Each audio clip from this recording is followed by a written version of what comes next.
第一章6歳の少女、海を渡る。5000円札の肖像画となった津田梅子という女性を、あなたはどれほどご存知でしょうか。教科書では女子教育の先駆者として、数行で紹介されることが多い彼女。しかしその人生は、想像を絶するほど波乱に満ち、孤独と戦い続けた日々でもありました。特に、彼女の人生が大きく動き出したのはなんと、6歳の時。今回は、そんな津田梅子の原点ともいえる、幼き日の衝撃的な留学体験から始めていきましょう。時は1871年。明治政府が岩倉使節団をアメリカへと派遣します。目的は欧米の文明を学び、日本に持ち帰ること。この大使節団に、わずか6歳の少女、津田梅子が女子留学生として加わります。梅子を含め、士族の娘5名が官費女子留学生として認められました。当時の日本では、女性が学ぶという価値観そのものがまだ根付いていなかった時代。それにもかかわらず、梅子は父津田線の強い意志で、海を渡ることになります。ここで想像してみてください。あなたが6歳の時、親元を離れて言葉も文化も全く違う国に単身で送られる。しかもそのまま、10年以上、帰国できない。津田梅子は、そのような過酷な幼少期を過ごしたのです。彼女はワシントン近郊ジョージタウンの家庭に引き取られ、梅という名も忘れ、英語だけで育てられました。成長する中で、彼女の中から日本語も日本文化も消えていきます。もはや、彼女は外見こそ日本人ですが、心も言葉も完全にアメリカ人の少女となっていったのです。そして17歳の時、ついに帰国命令が下ります。津田梅子は、自分が育ったアメリカを離れ、祖国日本に帰ることになりました。しかし、その日本は彼女にとってまるで異国のような場所でした。言葉が通じない。文化が理解できない。服装や身のこなしが全て違う。祖国に帰ったはずなのに、帰ってきた気がしない。そんな魂のねじれのような違和感が彼女の心を蝕みます。ある記録にはこうあります。日本の女たちは何かに縛られて生きているように見えた。私はどこに属しているのだろう。この言葉こそ当時の津田梅子の内面を象徴するものでしょう。彼女は日本人としての魂を失った日本人だったのです。しかしこの違和感と孤独こそが津田梅子を教育者へと向かわせる原動力となります。私のように居場所のない少女を産みたくない。彼女がそう強く願ったのは、この祖国で異邦人だった体験があったからに他なりません。つまり、津田梅子が後に成し遂げる偉業の原点は、この6歳の強制的な渡航から始まっていたのです。この物語は、女性の地位向上や教育の理想などといった高尚な言葉の裏側に、一人の少女の深い孤独と葛藤があったことを私たちに教えてくれます。次の章では、帰国後の津田梅子がいかにして日本社会と格闘していったのか、彼女の手紙に綴られた本音とともに、さらに深く見ていきましょう。第2章、日本人女性という異物になる。17歳で帰国した津田梅子を待っていたのは、懐かしさではありませんでした。そこにあったのは、驚きと戸惑い、そして深い孤立です。確かに日本に戻ってきた。けれど梅子の心には、こう響いていたことでしょう。私は、どこにも属していない。彼女はすでに英語を母語としており、日本語は片言でした。礼儀作法、服装、価値観すべてが、日本の両家の子女とはかけ離れていたのです。周囲は彼女を変わった子として見ました。教育のためにアメリカに渡ったのに、帰国すれば異質な存在として扱われる。これこそ、津田梅子が背負うことになったねじれたアイデンティティでした。しかも当時の日本社会は、女性に対して極めて限定的な役割しか許していませんでした。良妻賢母。つまり、夫を支え、子を育てることが女性の美徳とされたのです。教育を受けてきた梅子の存在は、むしろ危険視される対象だったのです。そんなに勉強してどうするの？女のくせに頭が良すぎると、嫁に行けないよ。そんな言葉を、彼女は日常的に浴びていたと言われています。しかし梅子は、決してそこで立ち止まりませんでした。社会の常識に自らを合わせるのではなく、自分の信じる道を貫こうとするのです。ただ、その強さの裏に、彼女の本音がちらりと垣間見える瞬間があります。それは、彼女が親しい友人に宛てた手紙の中に残されています。ある手紙には、こう書かれていました。私は、日本で女として生きていくことがこんなに苦しいとは思わなかった。私は日本語も日本人の考え方も未だにうまくなじめません。そして決定的な一文。この国では私は誰にも完全には理解されないのです。この言葉には梅子の二重の疎外感がにじんでいます。日本人であるはずなのに日本で歪物とされる。女性であるがゆえに自由を奪われる。こうして彼女は精神的にも社会的にも孤独な場所に立たされていたのです。結婚も彼女にとっては逃げ場にはなりませんでした。生涯独身を貫いた梅子ですが、それは単なるキャリア志向ではなく、愛や家族を手に入れることで自分の信念が失われるかもしれない。そんな葛藤と常に向き合っていたからこそ選び取った人生だったのです。周囲からは頑固冷たい近寄りがたいと評されることも多かった津田梅子。しかし彼女が目指していたのは自分のためではなく、次の世代の女性たちのための道でした。自分にはもう帰る場所はない。でも誰かの未来を作ることはできる。この思いが彼女を再び海の向こうへと向かわせる大きな原動力になります。第3章では梅子が再びアメリカに渡り、本当の自分を探し出す旅を描きます。そこには理想と現実の狭間で言える一人の女性の本音があふれていました。第3章再び海を渡った復讐。津田梅子は再びアメリカへと旅立ちます。彼女が20歳の頃、再留学という決断を下したのです。それは表向きにはさらなる学問のためでした。しかしその裏にはもっと深い感情が渦巻いていました。この再留学は彼女にとって復讐でもありました。何に対する復讐か。それは彼女を理解しない社会、そして居場所を奪ったこの国に対する静かな挑戦です。梅子はこう考えていました。私はただの変わった女で終わるつもりはない。あの手紙で泣いていた少女が大人になって何を成し遂げるか見ていてほしい。行き先はペンシルベニア州ブリンマー大学。当時アメリカでもトップレベルの女子高等教育機関でした。ただしそこでも梅子は普通ではありませんでした。語学は問題ない。しかし日本から来た東洋人の女性ということで周囲の視線は冷たかったのです。しかも学費も十分にはなかった。彼女は自分で奨学金を申請し、時にはアルバイトをして生活をつなぎました。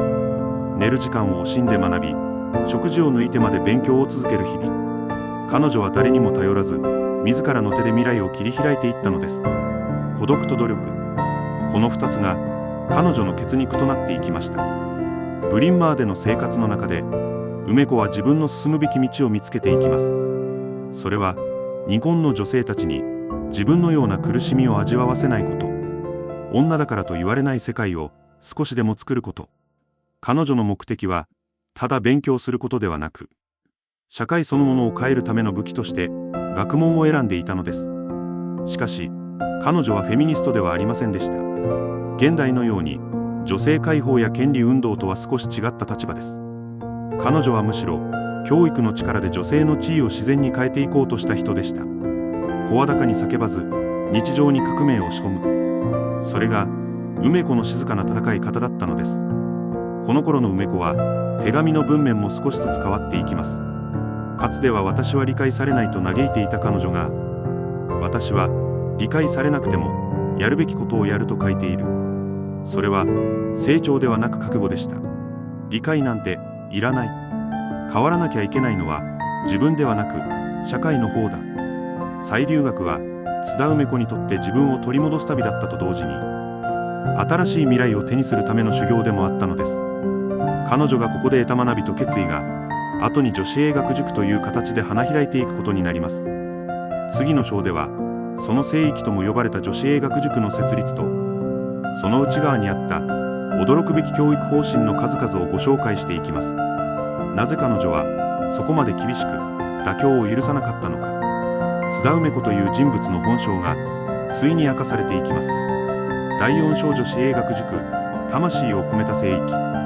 津田梅子が帰国したのは1900年。彼女はすでに30代後半。一人の女性として自分の人生を大きくかける準備が整っていました。その舞台となったのが女子英学塾、現在の津田塾大学の前身です。しかしこの学校は単なる女子の学校ではありませんでした。彼女にとっては未来を変えるための実験場だったのです。女子英学塾は当初たった5人の生徒から始まりました。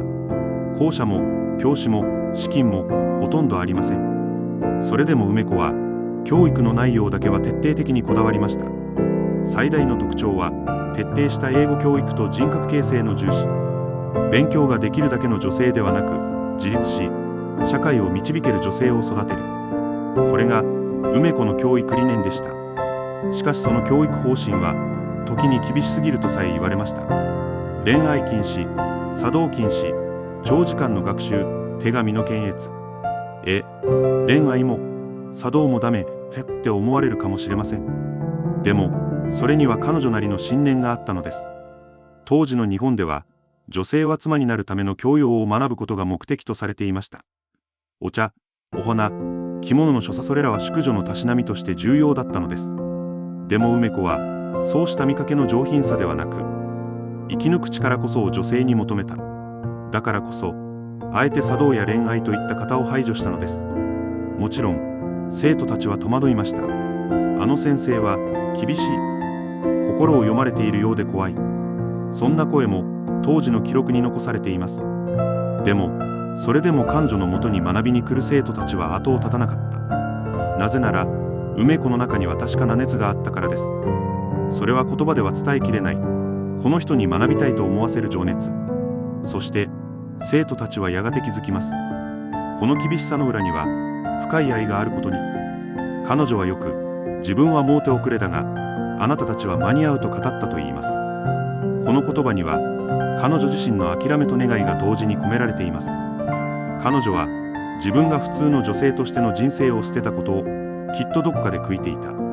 でもその悔しさを次の世代に希望として託した。私のように苦しまなくていいように、あなたたちには自分の人生を選べる力を持ってほしい。その思いが女子英学塾という聖域を支えていたのです。こうして梅子の教育は少しずつ日本の女性たちの生き方を変えていきました。彼女の卒業生の中には後に教育者、政治家、研究者となった者も多くいます。彼女が気づいたのはただの学校ではなかったのです。それは時代を超える思想でした。教育を通じて女性の未来を切り開く。その思いは現代の日本にも今なお確かに受け継がれています。次の章ではそんな梅子の静かな最後と現代への問いかけを描いていきます。歴史に名を残すというよりも未来に希望を残すことに全てをかけた彼女の人生。いよいよ物語は最終章へと向かいます。第5章、彼女が残した沈黙と現代に響く問い。歴史解説。津田梅子は生涯独身を貫きました。政治家にもならず有名な運動家にもならず、ただひたすらに教育の道を歩み続けました。そして徐々に公の場から姿を消していきます。晩年の梅子は静かな日々を過ごしていました。大正時代の東京郊外、花や鳥を愛し限られた人としか会わず日記もほとんど残していません。彼女が何を考え何を思っていたのか、それはほとんど沈黙の中に葬られていきました。けれどその沈黙こそが私たちへの問いかけなのかもしれません。彼女は自分の人生をあまり語らなかった。手紙や記録も必要最低限にとどめている。それは語らない強さであり、語る必要のない誇りでもあったのです。彼女が最後に残した公式な言葉の一つにこんなものがあります。私は失敗した教育者かもしれない。と思いますよね。あれだけの功績を残した人物が自らを失敗と表現する。でもその言葉にはこんな意味が込められていたのではないでしょうか。自分の生徒たちが私を超えていくことを望んでいる。私は完成型ではない。だからこそ次の世代が必要なんだ。津田梅子の生徒たちはやがて日本社会で自立し活躍の場を広げていきます。教育者、記者、官僚、社会運動家。彼女の教えは言葉ではなく生き方で伝えられていきました。つまり彼女の本当の遺産は人物ではなく人材だったのです。現代の私たちがこの津田梅子の人生から学ぶことは何でしょうか。それは声を上げずに変えるという姿勢かもしれません。大声で叫ばなくても世の中を変えることはできる。毎日の小さな実践がやがて事態を変える力になる。津田梅子は英雄ではなかったかもしれません。しかし確かに静かな革命家でした。そして今、100年以上の時を経て、彼女の問いかけは私たちに響き続けています。あなたはあなたの信じる者のために何をしますか？津田梅子、6歳で海を渡った少女。教科書の隅にうずもれていた名前。しかしその背後には計り知れない覚悟と愛、そして孤独な他界がありました。その物語を私たちは新五千円札の肖像画と共に語っていくのです。歴史上のヒロインの物語。これからも新しいヒロインを掘り起こしていきます。ぜひチャンネル登録をして次の動画をお待ちください。